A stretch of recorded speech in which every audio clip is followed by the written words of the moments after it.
comes down to, I can't take the Tom Brady brand that all of a sudden he's trying to sell to me.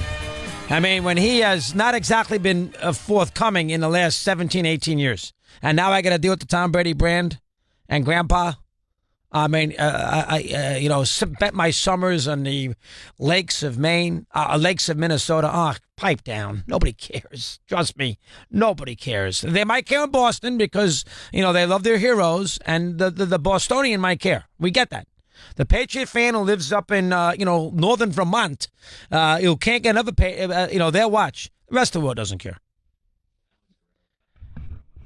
I mean, and then I got that dopey guy, the trainer there, who, Alex Guerrero, who thinks if I drink vitamin juice, I won't get cancer. I mean, on and on. I can't take it. You could tell today I've had it with the Pats. I've had it. I guess it's Colin. I feel so bad for him. I've had it with the Pats. Right now, I can't. I'm finished with him. Can't take it. At least Belichick, with Belichick, he doesn't let you. He don't care what you think. At least I respect that. You don't see any things on Belichick. He's in Nantucket once in a while. He might do something for NFL films. But Belichick doesn't, he don't care. And Belichick showed you some class last year because when Berman was out the door at ESPN, Belichick went out of his way to help Berman with the pregame, the postgame, the Swanee. Did a great job with him. So Belichick showed you some loyalty there. But Belichick doesn't give a crap if Chris Russo or anybody else knows anything about Belichick. He's not interested. I don't care. But now Brady wants you to be interested in his life. Tom, for 20 years we've been sitting here. The world has. Do some interviews. Go out there and be out there a little bit. Nothing. Not a word. And now I'm supposed to jump and go crazy. That I can't live with. And if people think, and I know everybody talked about it yesterday, let's hang out by his locker and talk about Brady going home. He's not from Minnesota going home, my ass. He's from San Francisco. For crying out loud, going home. Oh, my God almighty, I almost vomit when I see that stuff. I'm down in the Patriots, you can tell. I've had enough. And you Eagle fans, one thing. I know that you right now, you're in a little bit of a love fest. I saw it with my own freaking eyes. Where Brady is going back to Minnesota. Here's the headline of somewhere. Where he milked cows as a kid. Shut up. CBS Sports. Milk cows as a kid. I don't give a crap what he did. Landed on the moon. Milk cows as a kid. Tom Brady, please. Let me vomit some more. My God almighty. And the one thing about the Eagle fans, let's be an equal opportunity knocker. The Eagle fans now, who like to think that, quote unquote, they got an inferiority complex. Philadelphia sports fans do. I know, I worked there, so I know. Got a little bit of an inferiority complex. New York's right above them. DC's right below them. They are very intimidated by they hate the Giants. The New York sports fan drives them crazy. But I was there to see it. The Phillies fan went out of their way. They were 15-1, or whatever their record was, 14-2, or 14, whatever they were. They were fighting for home field week 16, and they booed the hell out of the team going into the locker room at halftime of the Raider game. That's a fact. Here's Carlisle in Virginia. He's with us here on Mad Dog Unleashed. Carlisle, good afternoon. How are you today? Chris, that was a classic. They got to stop playing all these old clips when they're advertising your show. Get that one in there. That was a classic rant about Brady. Oh, I'm 100% right, too. I don't care what anybody says. I'm 100% right. I agree. And by the way, I don't know if you remember one of my calls last week. My daughter's a huge Saint fan, and I was telling you, so I know where you're coming from on Colin. She had tears, and it was a mess with that last play. So I feel bad for the kid. I don't know why. It's the first time I really have felt bad when one of his teams, their teams have lost, and this one is that case. Okay, what's your point today? Go ahead. Now I'm a Redskins fan, but I was born and raised in Philadelphia, and I'm the definitive Eagle fan a little bit. They are so loyal to that team. I take so much grief over the years. I fought with my relatives and so forth, and they are quick to turn. And I think some of it is that they have had so many letdowns that the first thing that goes wrong. How many letdowns? The Philadelphia fan thinks he's persecuted. You've been to one Super Bowl in 100 years. How many bad losses do you have? You don't get that many bad losses. For crying out loud. They've had some Andy Reid championship game. Well, they had Donovan McNabb. They got beat. Tampa was a better team. Arizona was on the road. I mean, St. Louis was a great team that one year. The Eagle fan makes it sound like that they've been snake bit. No, they haven't. They haven't been snake bit at all. They've been beaten by better teams. Right. I will say this, though. And I was on that team the week that Foles beat the Giants. He had a pretty good game that week, if I'm not mistaken, threw 4 touchdowns. And I said to my relatives, I said, this would be your Super Bowl. You got Wentz. You traded up to get him. Great, looks like a great prospect and everything, but this would be maybe the way you win your first Super Bowl with Foles. That's a good point. At quarterback. So I kind of feel like you may be on to something when you say sometimes it's just a team's time. I know. I got a funny feeling. I know Eric doesn't want to hear that because I'll jinx it for him, but I do have a funny feeling from that perspective on this team. And Eric says hello. He's a huge Eagle fan. Eric, good afternoon. How are you today? I'm doing great today, Dog. Listen, I think what transpired on Christmas night was about 70,000 Eagle fans kind of coming together thinking that it was no way possible for us to get the Super Bowl with the way Foles played that night.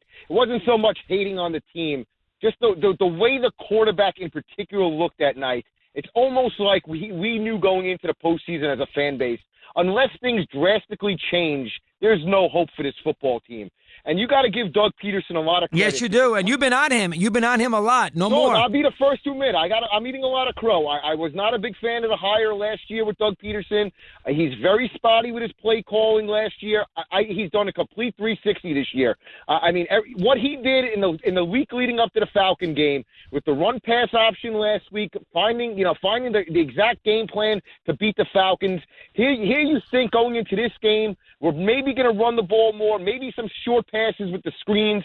And for him to come out and literally just let Foles air it out and let everything hang out, I don't think the Vikings expected that, Dog. And think about this for a second. I agree with you. Go ahead. He completed his last 15 passes in this game.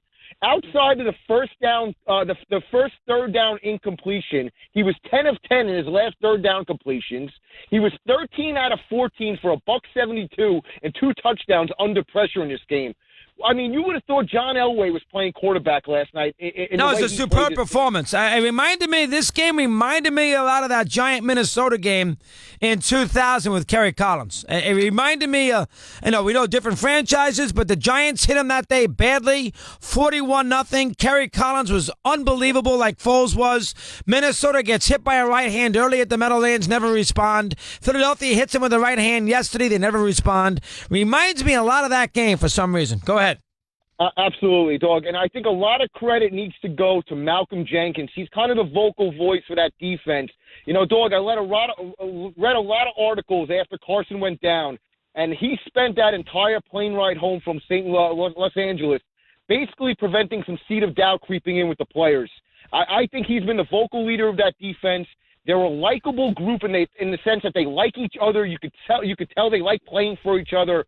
And I told you all year, Dog, this has been a fun team to root for in the sense that there's no Reed, there's no McNabb. A lot of people didn't like Owens and his antics.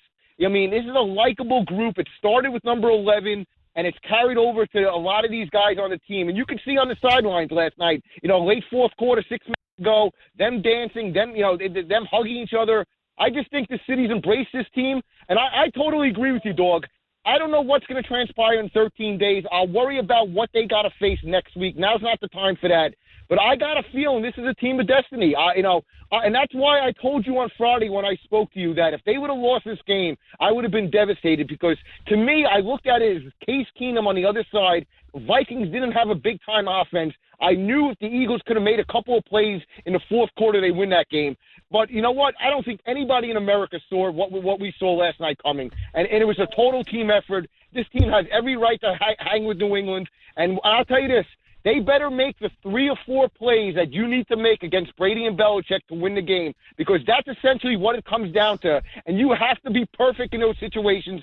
Jacksonville wasn't, and the Eagles are going to get their opportunity. And you just hope Doug Peterson and Jim Schwartz come through in those 3 or 4 plays because that's what's going to make the difference. 100%. Everything you said, I don't disagree with. I got a funny feeling this game's going to be very, very close. You take the 6 points. Plus they play close in these games, the Patriots. Take the 6. Be a lot of pressure on New England in this game. Philadelphia's playing with house money. Take the 6. Philadelphia's in this game with a backup quarterback. Take the 6. No, they've had an unbelievable year. No pressure on them. Take the 6. You agree, Steve? I like your thought on that because you're right. The Patriots have had a bunch of tight. Oh, they're going to lose one someday. I can never envision it, but you're right. One of these days, Gukowski's going to hit the goalpost. They're going to fumble. They're not going to blow the whistle when Mac's about to go 80 yards for a touchdown and a ball. How do you blow the whistle in that play? My gosh, one of these days it's going to go against him.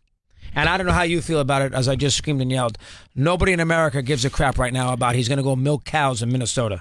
Now, after 20 years, when he basically... Now, he's been a decent person, don't get me wrong.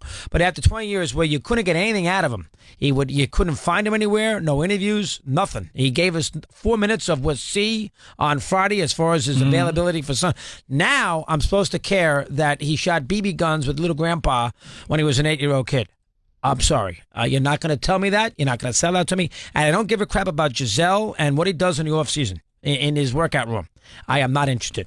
I don't care where it is. I don't care anything. I have no interest whatsoever. Yes. And Daddy and the father. But you know that there are outlets out there that drives this stuff. But they drive it, Steve. But that doesn't mean people care. They drive Tom Brady. But I don't think people care. I don't think the person down in Miami, Florida, gives a crap about Tom Brady with the milking the cows in Pennsylvania. Yeah, well, you know that when leading up to this game, we get a bunch of this stuff. It's nauseating. Now, the pregame shows, which I know you never watch. Never. But I didn't watch it yesterday. I'm proud of myself. Go ahead. You get these 12 different stories they're going to throw at you, heartwarming, I don't want human interest stuff that they got to fill programming. See, I'm not going to hear that about the Patriots because they're not a heartwarming organization. They're a cutthroat organization, which is, hey, it's the way you got to be. I mean, they make it impossible Can't on argue visiting against teams. Success. Deflategate, Spygate, they're cutthroat. Now they're going to try to become warm and fuzzy. I'm not buying it. I'm not buying it. And by the way, one more thing. Do I got to say? And I like Nance. Down deep. Do I got to have Nance? I puked when I saw him on. It's almost like It's almost like the Patriots say, "Let Jim do this. We'll pay him a little stipend, and Jim can come down and give us the AFC Championship trophy." It's a little rough with Jim Nance. A little rough. What the Patriots love? Oh God, it's a little rough. Yeah, that crossed my mind. Oh my God, it's rough. You know how I feel about these post-game celebrations. And I know it's a hard job, but CBS almost should not have Nance do it. It makes him look bad. Isn't it unusual though for the play-by-play guy to do it? Strange, it's strange. They don't have a guy doing that. It's tough to take. I can't take it unless Nance wants to do it. He does it with the basketball. Tracy Wolfson can handle that, can't she? Well, for whatever the reason, it's tough to take. Tracy should also ask Brady in the post game. She gets him head to head. You got to ask some specifics on the game. She did not ask him 3rd and 18. Okay, that's the play of the game. She's got 3 or 4 questions there. Tom Brady after the game. The whole world wants to hear him. You get a crack at him. Tom, 3rd and 18 is the biggest play of the game. Tell me what happened there. Mm-hmm. Didn't ask it. Fair. It's damn right it's fair. Biggest play of the game. You're feisty today, and and the marquee hasn't even put on his. Am I right or wrong? His costume. Should that question be asked? 100%. Thank you. I can't disagree with that. Why would I? And can Tony calm down, Mr. Romo, now about Blake Bortles, the greatest game? I would have thought that it was Y.A. Tittle at quarterback for the Jaguars. I actually thought that for a while. Oh my God! I mean, Blake Bortles, Tony, they got 2 field goals in a second. What game are you watching, for crying out loud? He didn't lose the game. Don't get me wrong. No, he spent the second half handing the ball off, but he didn't win the game either. He didn't do anything to win that game. The game was there to be won. Quarterback makes some plays. Part of the Marone. The play calling, but he didn't win the game. No, he didn't. Absolutely right. Jeez. Oh, anyway. You ready to go? Yeah, sure. Boy, you are fired up. Oh, God almighty. What's it going to be like Wednesday or Thursday? We don't have a winner. I'm bothered. I'm very bothered right now. I'm bothered about, sitting by his locker and Tom reminiscing on the old days, on the farm, milking the cows, on a beautiful early June morning in Minneapolis. I vomit when I read that. I'm bothered by Nance. I'm bothered by Romo. I'm bothered by the Eagle fan who booed the hell out of the Eagles when they got off the field. You're bothered now. What's going to happen when we get to Minnesota next week? I'm bothered. Today. Boy, oh boy. I'm cranky and I'm bothered. What can you ruined my poor kid's little... Poor Colin. Boy, he's devastated. Oh, he's... See, now he's experiencing what it's like to be a fan. Right, he's devastated. His old man was like that once, but he's lost the passion. Yes, I have. Here's the sports guy with Steve Torrey on Mad Dog Unleashed.